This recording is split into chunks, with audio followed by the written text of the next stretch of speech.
మహాశివరాత్రి పర్వదినం సందర్భంగా ఈరోజు మనం శ్రీ శ్రీ శ్రీ దాక్షాయిని సమేత రామలింగేశ్వర స్వామి ఆలయానికి వచ్చేసాం. స్వయంభూగా వెలిసిన ఈ ఆలయాన్ని దర్శించి ఇక్కడి విశేషాలు తెలుసుకుందాం పదండి.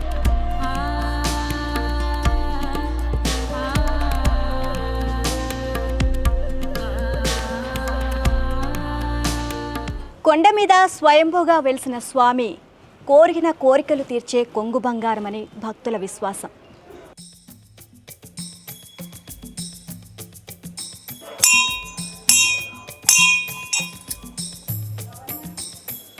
ఆలయం వెలుపల ఎంతోమంది దేవతామూర్తులు కొలువై ఉన్నారు. ముందుగా ఏ ఆలయానికి వెళ్ళినా మనం వినాయకుని దర్శించుకోవడం ఆనవాయితీ. ముందుగా ఆ వినాయకుని దర్శించుకుని తర్వాత మిగిలిన దేవతామూర్తులను దర్శించుకుందాం పదండి.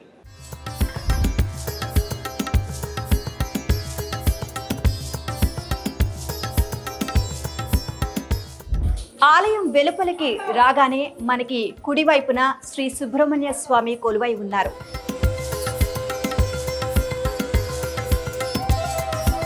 ఈ విగ్రహానికి మరో విశిష్టత ఉంటుందండి.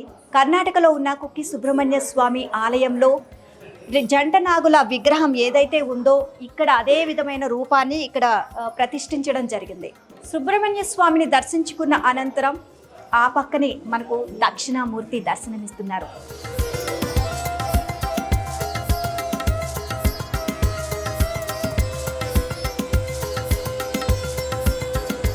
ఆలయం వెలుపలికి ఎంటర్ అవ్వగానే ముందుగా వినాయకుని దర్శించుకుందాం. ఆ తర్వాత శ్రీ సుబ్రహ్మణ్య స్వామి, మరోవైపు దక్షిణామూర్తి కొలువై ఉన్నారు కదా. ఇక ఆ మధ్యలో మనకి మరో శివలింగాన్ని ఇక్కడ ప్రతిష్ఠించడం జరిగింది. ఎదురుగా మనకు నందీశ్వరుడు కొలువై ఉన్నాడు.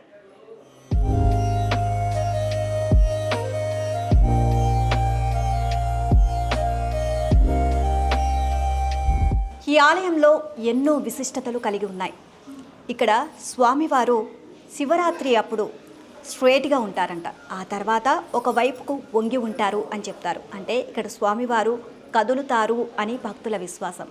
మరి ఆ అత్యద్భుతమైన స్వామివారిని మనము దర్శించుకుందాం పదండి.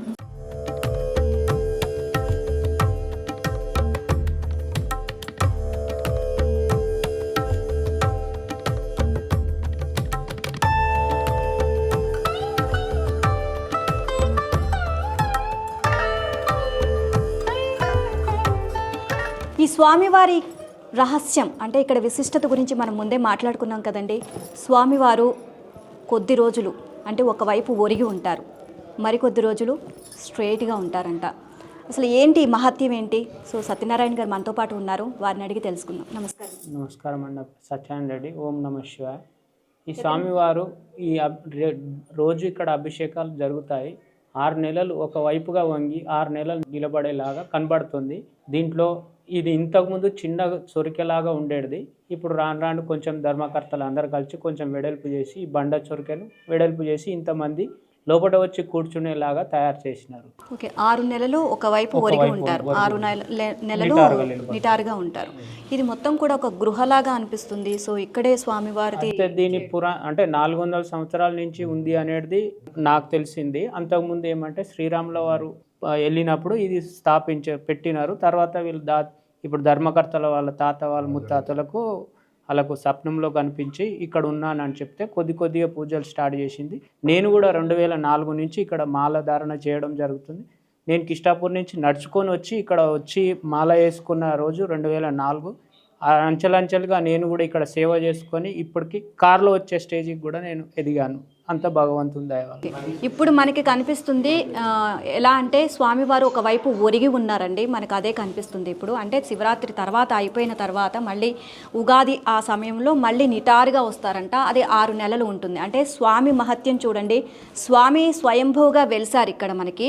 సో ఆయన మహత్యం ఏంటంటే ఇక్కడ నేను ఉన్నాను అని చెప్పి మనకి రుజువు అదే అని చెప్పేసి ఇక్కడ భక్తులు ప్రతి ఒక్కరి నమ్మకం. అందుకే ఇక్కడ ప్రతి ఒక్కరూ వచ్చి స్వామివారికి తమ మొక్కులు చెల్లించుకొని ప్రతి కోరిక నెరవేరుతుంది అని చెప్పేసి విశ్వసిస్తున్నారు. శ్రీ శ్రీ శ్రీ దాక్షాయిని సమేత రామలింగేశ్వర స్వామికి మనం కూడా ప్రత్యేక పూజలు నిర్వహించి స్వామివారిని ప్రసన్నం చేసుకుందాం. స్వామి, శివరాత్రి మహోత్సవం రోజున బ్రహ్మముహూర్తం నుంచి లింగోద్భవం వరకు సో ఏం పూజలు నిర్వహిస్తారు, ఎలాంటి అభిషేకాలు నిర్వహిస్తారు స్వామివారికి? శ్రీ గణేష శారదా గురుభ్యో నమః. హరః ఓం. శివరాత్రి రోజు స్వయంభూగా మా స్వామివారి అభిషేకాలు బ్రహ్మముహూర్తంలో 4 నుంచి స్టార్ట్ అయితే నైటు 12 గంటల వరకు అభిషేకాలు జరుగుతూనే ఉంటాయి. 12 నుంచి 2 o'clock వరకు రుద్రాభిషేకము, మళ్ళీ నానా తరహా అభిషేకాలు, లింగోద్భవం.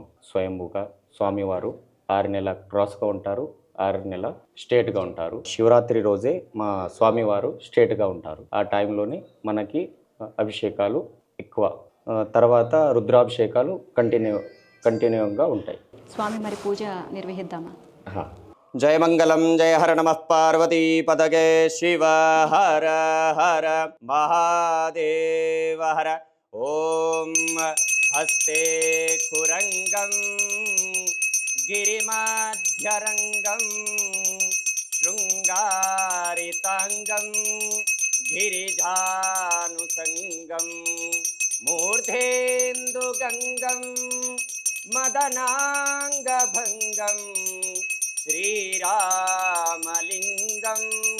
శిరసా నమామి. శ్రీరామలింగం శిరసా నమామి.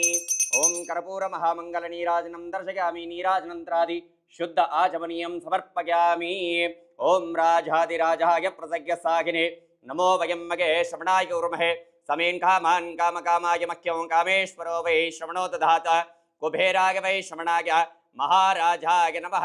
హర నమః పార్వతీ పతయే శివ హర హర మహాదేవ హర. జై భోలో ద్రాక్షాగిణి సమేత రామలింగేశ్వర భగవాన్ కీ. శ్రీ శ్రీ శ్రీ దాక్షాయిని సమేత రామలింగేశ్వర స్వామి ఆలయం ఎంతో విశిష్టతమైనది. ఈ ఆలయ విశేషాల గురించి, అలాగే విశిష్టత గురించి ఆలయ చైర్మన్ రాధాకృష్ణ గారు మనతో పాటు ఉన్నారు. వారిని అడిగి తెలుసుకుందాం. నమస్తే అండి. నమస్కారం. సో అందరికీ కూడా మీ అందరికీ శివరాత్రి మహోత్సవ శుభాకాంక్షలు. శివరాత్రి సందర్భంగా అద్భుత ఆలయాలను చూపించాలి ప్రేక్షకులకి అన్న ఉద్దేశంతో మేము ఈ ఆలయానికి రావడం జరిగింది. సో ఇది ఎంతో మహిమాన్వితమైన ఆలయం అని తెలుసుకున్నాము. సో దీని గురించి మాకు తెలియజేస్తారా? ఇది సుమారు 400 సంవత్సరాల కిందట వెలిసిన పురాతన దేవాలయం. అతి పురాతనమైన శివాలయ దేవాలయంలో మేడ్చల్ దాక్షాయని సమేత రామలింగేశ్వర స్వామి దేవాలయం అతి ప్రాచీనమైనది. సుమారు 400 సంవత్సరాల కింద వెలిసిన దేవాలయము. ఇది దాత్రిక రాజలింగం గారు, అంటే మా ముత్తాత గారుకు భగవంతుడు ఏదో ఆలోచన కల్పించి ఒక అడవిలో వెళ్తుండగా ఈ లింగం దొరికితే, చిన్న లింగం అది 2 ఇంచులు 2 ఇంచ్ మాదిరి ఉండి, ఆ లింగం తీసుకొచ్చి ఆయన గుడి ఒకటే గుండులో తొలిచి ప్రతిష్ట చేసిండు. అప్పటి నుంచి ఆ లింగం తినేది పెరుగుతూ ఇప్పుడు ఈ రోజు ఈ స్టేజ్ వరకు వచ్చింది. అప్పటి నుంచి కూడా మా ఆయన వంశపారంపర్య ధర్మకర్తలు ఫ్యామిలీకి సంబంధించిన వాళ్ళే ఈ దేవాలయానికి సంబంధించిన జాతర కార్యక్రమాలు, ఉత్సవాలు, ఊరేగింపులు అన్ని వాళ్ళే నిర్వహిస్తారు. ఈ ఊరుకు సంబంధించిన వివిధ రకాల పనివారు, బోయవారు అంటారు, వాళ్ళు దేవుని సేవలు మోస్తారు. ఒక్కొక్క వృత్తికి సంబంధించిన వాళ్ళందరూ కూడా ఈ కార్యక్రమంలో పాల్గొని వాళ్ళ సహకారంతో కార్యక్రమాలన్నీ విజయవంతంగా పూర్తి చేస్తాం. సార్, మహాశివరాత్రి పర్వదినం సందర్భంగా భక్తులు ఎంతోమంది వస్తారు, ప్రత్యేక పూజలు నిర్వహిస్తారు. సో ఈ శివరాత్రి సందర్భంగా ఇక్కడ ఆలయంలో ఎలాంటి ప్రత్యేక పూజలు నిర్వహిస్తున్నారు, భక్తుల కోసం ఎలాంటి కార్యక్రమాలు నిర్వహించారు? మహాశివరాత్రి పర్వదినం సంబంధించుకొని ఈ ఆలయంలో ప్రత్యేక పూజలు నిర్వహించబడతాయి. పంచామృతము మా దేవాలయం తరపునే వచ్చిన భక్తులకు పంచామృతము అవన్నీ అందగలుగుతుంది.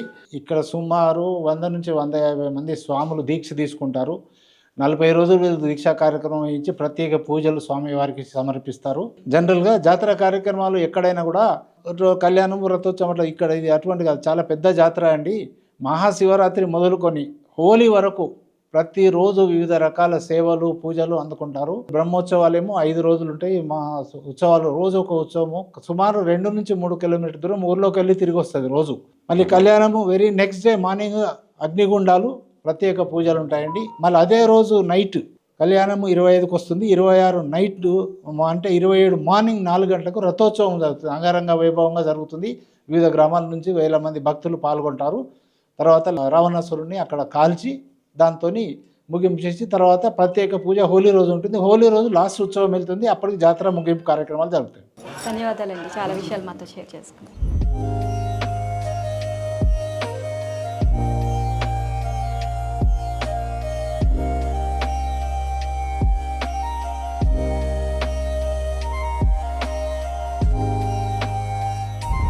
ఇక్కడ సామాన్య భక్తులతో పాటు శివ మాలధారణ చేసిన శివభక్తులు కూడా ఎంతోమంది వచ్చి ఇక్కడ స్వామివారిని దర్శించుకుంటూ ఉంటారండి. కొన్ని వందల కిలోమీటర్ల నుంచి నడుచుకుంటూ పాదయాత్రగా వచ్చి ఇక్కడ స్వామివారిని దర్శించుకోవడం జరుగుతుంది. మరి మనతో పాటు శివభక్తులు చాలామంది ఉన్నారు, వారిని అడిగి తెలుసుకుందాం. నమస్కారం అండి. ఓం నమ శివాయ. ఓం నమ శివాయ అండి. సో ఎంతోమంది భక్తులు ఇక్కడ మాలధారణ చేసుకొని శివాలయానికి వచ్చి స్వామివారిని దర్శించుకుంటారు. ఎంతో విశిష్టత కలిగిన ఆలయం అని చెప్తూ ఉన్నారు. సో మేము కూడా ఆ విధంగానే ఇక్కడికి రావడం జరిగింది. మీరు ఇక్కడ ఏం మహిమలు చూశారు, అసలు ఎక్కువగా మీరు ఈ ఆలయాన్ని దర్శించుకోవడానికి కారణాలు ఏంటి? ఓం నమ శివాయ అండి. శివమాల అనేది నేను గత 8 సంవత్సరాలు చేయడం జరుగుతుంది. ఇక్కడ గుడిలో ఒక్కసారి వచ్చి మనం అభిషేకం గంగా పోసి మనం చిన్న కోరిక కోరుకున్నా కానీ చాలా అద్భుతాలు జరుగుతాయండి. 120 రోజులు నేను మాల వేసుకోవడం జరిగింది. ఇప్పుడు 116 రోజులు అయింది ఈ రోజుకి. శివరాత్రి వరకు ఉంటుంది. ఇక్కడ మేము శివస్వాములు వచ్చేసి 150 నుండి 180 మంది వరకు మేము శివస్వాములు ఉంటాయి. ఇక్కడ నిత్య అన్నదానం జరుగుతుంది. శివస్వాములు ఉన్న రోజులు నిత్య అన్నదానం జరుగుతుంది. కార్తీక మాసంలో ప్రతి మండే ఇక్కడ అన్నదానం జరుగుతుంది. ప్రతిరోజు మనకు ఇక్కడ చాలా పూజలు, మన నంది పూజ కావచ్చు, అభిషేకాలు చాలా ఎక్కువ అభిషేకాలు జరుగుతూ ఉంటాయి. ప్రతి సోమవారం స్పెషల్గా మన అలంకరణ అనేది చాలా అద్భుతంగా ఉంటుంది. ఎక్కడ ఉండని రకంగా మనకు పంతులు గారు చాలా అద్భుతమైన అలంకరణ జరుగుతుంది. మీ పేరండి? సంతోష్ కుమార్ అండి, మేడ్చల్ అండి. మేడ్చల్. ఓకే. ఈ ఆలయం విశిష్టత అంటే ఎప్పుడు దర్శనం చేసుకుంటారా లేకపోతే ఇప్పుడు కొత్తగా వచ్చారు? లేదండి, ప్రతిరోజు దర్శనం చేసుకుంటే ఒక 10 సంవత్సరాల నుంచి దర్శనం చేసుకుంటున్నాను. చాలా మహిమగల దేవుడు. మనం ఏదైనా కోరుకుంటే వెంటనే తీరుతుంది. ఖాళీ ఆయనకు అభిషేకం చేస్తే సరిపోతుంది, అంతా మంచిగా చేస్తాడు. మీరు ఇక్కడే మాలధారణ చేసి మాల కూడా ఇక్కడే విరామం ఇక్కడే ఇస్తారు? ఇక్కడే మాలధారణ అవుతుంది. మధ్యలో శ్రీశైలం వెళ్ళేసి వచ్చి మళ్ళీ ఇక్కడే మాల కూడా తీయడం జరుగుతుంది. ఇక్కడ శివభక్తులతో పాటు సామాన్య భక్తులు కూడా కోకొల్లలుగా వస్తున్నారండి స్వామివారి దర్శనానికి. సో వారితో మనం మాట్లాడదాం. సార్, ఎక్కడి నుంచి వస్తున్నారు? నమస్తే అండి, నేను స్థానిక వాస్తవ్యుని. నా పేరు హరిబాబు రెడ్డి. క్షేత్రగిరి ఏదైతే ఉందో శ్రీ దాక్షాయణి సమేత రామలింగేశ్వర స్వామి సన్నిధానంలో ఉన్నాం ప్రస్తుతం. ఇది అతి పురాతనమైన దేవాలయం. సుమారు దాదాపు 400 సంవత్సరాల క్రితం వెలిసినటువంటి గుడి. ఎన్నో విశిష్టతలు మహిమలతో కూడినటువంటి గుడి. ఇక్కడ చాలామందికి తెలియని విషయం ఏంటంటే చాలా పాజిటివ్ వైబ్రేషన్ అని నెలకొని ఉన్నటువంటి గుడి. అసలు ఆలయంలోకి అడుగు పెడితేనే పాజిటివ్ వైబ్రేషన్ వచ్చేస్తుంది. ఇక్కడ ఇంకా ఎక్కువగా ఉంటుంది. అవునండి, చాలా ఎక్కువగా ఉంటుంది. నేను అనేక సందర్భాల్లో నేను స్ట్రెస్కి కానీ ఒత్తిడికి గురైనప్పుడు నేను లోపల వెళ్ళి కూర్చొని ఒక 15 నిమిషాలు 20 నిమిషాలు మెడిటేషన్ చేసుకున్న సందర్భాలు ఎన్నో ఉన్నాయి. నా ఒత్తిడి క్షణాల్లో నిర్వీర్యమైపోయి నాకు నూతన ఉత్తేజం కలిగించినటువంటి గుడి. ఈరోజు మనం 2 క్షేత్రాలు దర్శించాం, 2 వైభవాలు చూసాం. కానీ మనకు లభించిన అనుభూతి ఒక్కటే, మనందరిలో ఒకే శివతత్వం. గర్భగుడి ముందు నిలిచిన క్షణంలో మన ఆలోచనలు ప్రశాంతమయ్యాయి. ఆ లింగం ముందు నమస్కరించిన క్షణంలో మన హృదయాలు వినమ్రంగా మారాయి. మన సందర్శనం ఇక్కడ ముగిసినా మన సంకల్పం ఇక్కడే మొదలవ్వాలి. మన మాటల్లో మరింత శాంతి ఉండాలి, మన ఆలోచనల్లో మరింత పవిత్రత ఉండాలి, మన జీవితంలో మరింత శివతత్వం ఉండాలి. ఇప్పుడు మరొక్కసారి మన హృదయాల నుంచి ప్రార్థిద్దాం. హర హర మహాదేవ.